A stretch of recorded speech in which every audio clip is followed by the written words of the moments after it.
والذين إذا فعلوا فاحشة أو ظلموا أنفسهم ذكروا الله فاستغفروا لذنوبهم ومن يغفر الذنوب إلا الله ولم يصروا على ما فعلوا وهم يعلمون أولئك جزاؤهم مغفرة.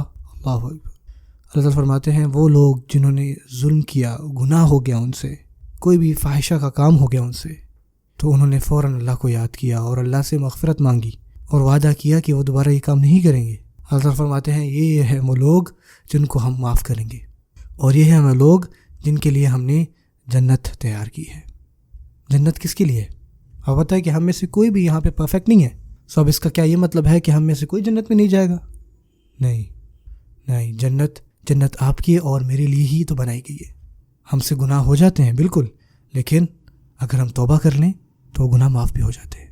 حدیث میں آتا ہے کل بنی آدم خطاؤن وخیر الخطائین التوابون. تمام جو آدم کی اولاد ہے وہ خطا کرنے والی ہے، لیکن گناہوں میں بھی سب سے زیادہ بہترین وہ ہیں جو بار بار توبہ کرتے ہیں. التوابون یہ وہ نہیں ہے جو بس ایک دفعہ توبہ کرتے ہیں، بلکہ ان سے پھر گناہ ہوتے ہیں، وہ پھر معافی مانگتے ہیں. اللہ تعالیٰ ہمیں ان لوگوں سے بنائے جو بار بار اللہ سے معافیاں مانگیں، اور اللہ تعالیٰ ہمیں جنت الفردوس عطا فرمائے.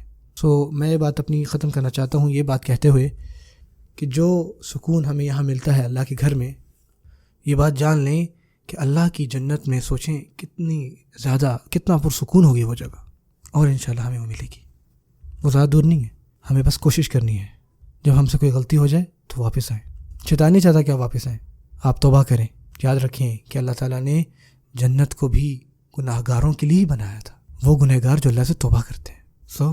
کبھی بھی اللہ تعالیٰ کی رحمت سے مایوس نہ ہوں.